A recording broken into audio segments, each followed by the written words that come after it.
For this video, we're going to look at finding area of rectangles and squares with side lengths that are polynomial expressions. So as a warm-up, let's just talk about, as a reminder, how we find area. So we've already looked at area this year when we were learning about radicals. So area is length times width. So for number 1, that would be 15 times 8, which is 120. And then for our units, because it's area and we're multiplying centimeters times centimeters, that would give us centimeters squared. And hopefully we have a little bit of a better understanding of why we're getting centimeters squared now that we've been talking a little bit about quadratic functions and how to multiply variables together. For number 2, these markings mean that this is a square and all 4 of the sides are the same. So if this side is 11 feet, then this side is also 11 feet. So to find the area, I would multiply 11 times 11, which is 121, and then my units would be feet squared. Okay, so we're going to apply this same concept today throughout these problems, but instead of the side lengths being numbers, the side lengths are going to be polynomials.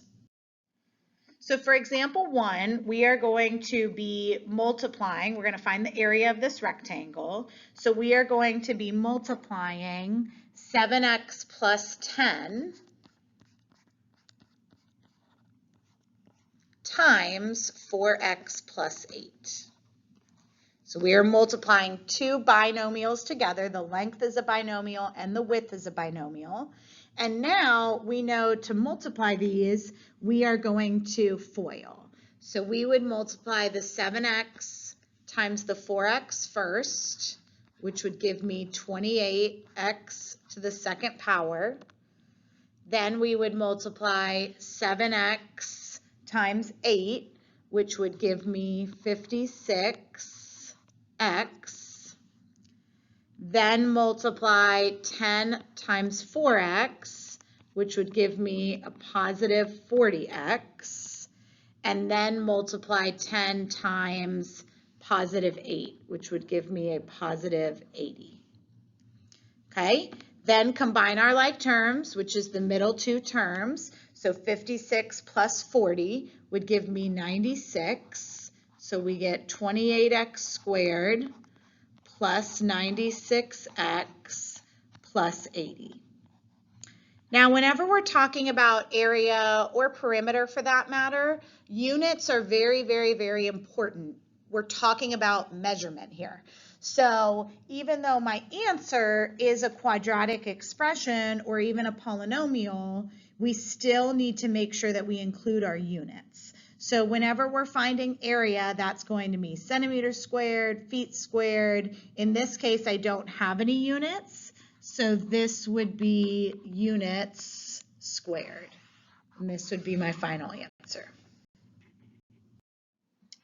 For example 2, we're finding the area of a square with side lengths of 2x minus 8 feet. Now, it is important that it told us that this is a square because we know that on a square, the length and the width are the same measurement. So if the side length is 2x minus 8 feet, then that means that the width is also 2x minus 8 feet. So for a square, I'm taking whatever the side length is, and I am squaring it. Or we could just write it twice. I am multiplying 2x minus 8 times 2x minus 8. And then we would FOIL. So I'd multiply 2x times 2x, which is 4x squared, 2x times negative 8, which is negative 16x, negative 8 times 2x, which is also negative 16x, and then negative 8 times negative 8, which would be a positive 64.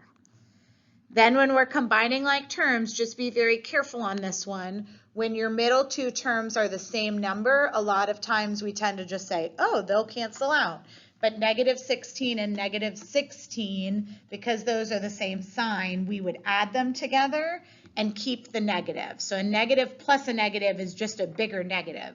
So my final answer would be 4x squared minus 32x plus 64. And then this was in feet, so this answer would be feet squared.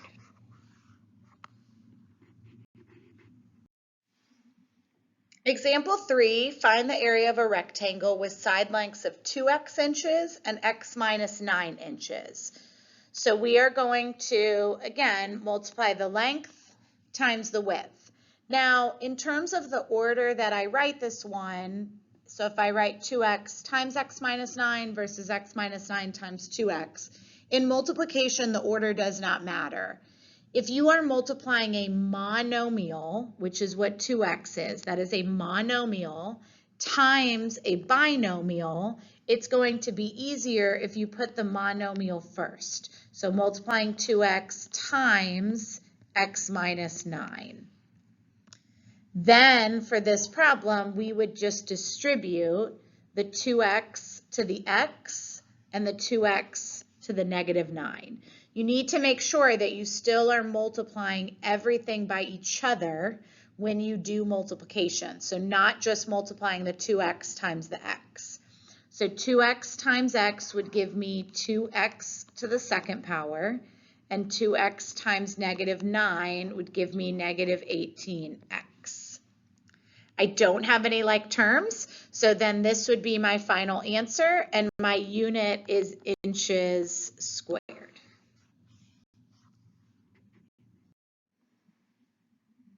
So now we're going to look at some problems where we are adding and subtracting polynomials. So we're still going to be finding area, but then maybe we're finding the total area, which would mean that I need to add two quadratic expressions together. Or maybe we're finding the difference between two different spaces, and in that case we would need to subtract two polynomials together. So when you are doing addition and subtraction, we have already seen that within FOILing. So when you add and subtract polynomials, you make sure to keep the variables the same, and you only add and subtract like terms being anything with the same variable and the same exponent. Okay, so on number 1, if I'm adding 7x squared minus 3x plus 6 to 9x squared plus 6x minus 11, I'm combining only my like terms together. So I would be adding the 7x squared and the 9x squared together. A lot of times it's easier visually for students to see if they stack these up. So if I'm going to add these, I'm going to add 9x squared. I'm going to add 6x to the negative 3x. And I'm going to add a negative 11 to the positive 6.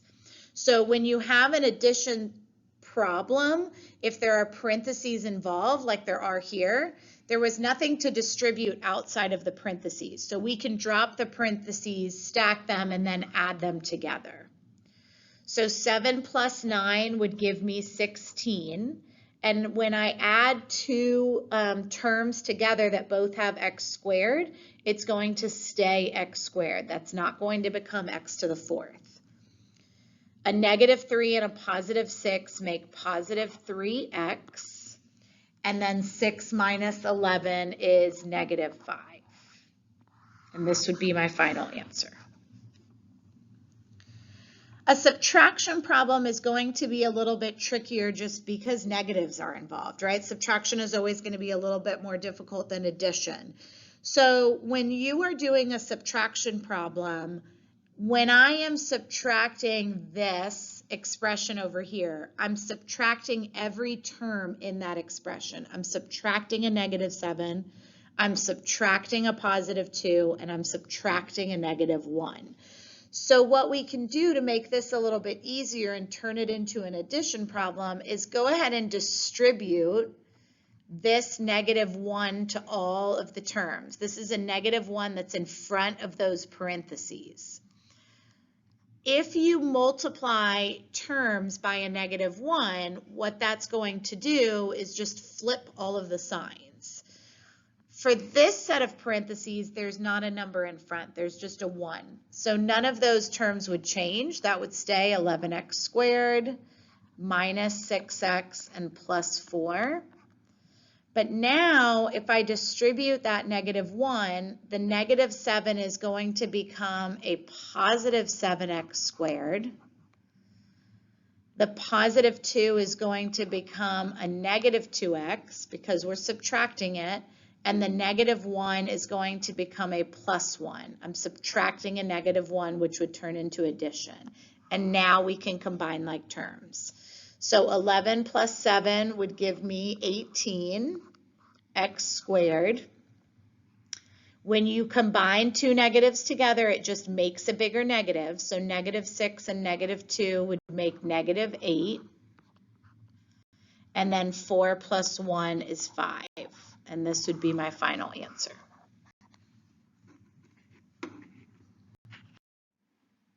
Example 6, the area of one rectangle can be represented by x times 3x plus 1 centimeters squared. So it's already giving me the area. It's already been calculated. And the area of a second rectangle can be represented by 2x times x plus 3 centimeters squared. Determine an expression that represents the total area of the two rectangles. Total area means that I am combining these together and I'm adding them together. So I am going to take the area of the first rectangle and add it to the area of the second rectangle. Now, I have parentheses here and I have multiplication happening. So multiplication needs to happen before I can add these two together. Okay, so for my first rectangle, I would distribute this x is being multiplied by both the 3x and the 1. So x times 3x gives us 3x squared. X times 1 is just x. Then for my second rectangle, I am multiplying 2x times both the x and the 3. 2x times x is 2x to the second power, and 2x times 3 is a positive 6x. Now I'm combining like terms to get my final answer, and I'm adding this area plus this area. So 3x squared can be combined with 2x squared. That would give me 5x squared. Again, when you're adding, you're not changing the exponents. You're just combining the coefficients. And then positive x plus 6. This x has a 1 in front, so 1 plus 6 would give me 7. So plus 7x. And I'm still talking about area, so my unit is still in centimeters squared. And this would be the total area of the two rectangles. For example 7, we are determining the area of the shaded region. So I only want this area right here. I want to know what the area of that section is. Okay, so to find the area of that section, I can find the area of the big rectangle of the whole thing, and then I can subtract out the area of the smaller rectangle. Okay, so I'm going to take the big rectangle and I'm going to minus the small rectangle, and that will give me the leftover space, which is the shaded area. Okay, so for my large rectangle, to find the area, I would be multiplying x plus 25 times 3 plus 2x. That would be the length times the width. Okay, and that's for the big rectangle. For the small rectangle, we would be multiplying x plus 1 times x plus 4. That's the non-shaded section in the middle. Okay, So I'm going to start by FOILing both of these. So x times 3 would give me 3x. We have to be careful here because the 3 plus 2x is not written in order. Now, we could have rearranged it and then FOILed. That would have been fine. I'm going to rearrange it after I FOIL. So now x times 2x is 2x squared. 25 times 3 is 75. And 25 times 2x would be plus 50x. Then we combine like terms, which in this case is the 3x and the 50x. And now I'm going to rearrange it so that it's in standard form. So 2x squared would be my first term. 3x plus 50x is plus 53x, and then plus 75.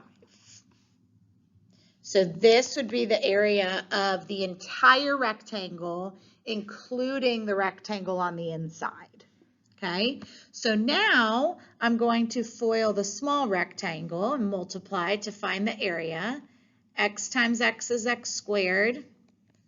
X times 4 is 4x. 1 times x is just x, and 1 times 4 is 4.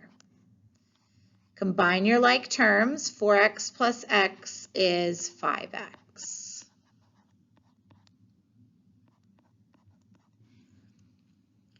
Now I have the area of the smaller rectangle, which is this space right here. Okay, so the red is the entire rectangle and the purple is the smaller rectangle. So if I only want to find that shaded region, what I'm going to do is I'm going to take this large rectangle and subtract out the smaller rectangle.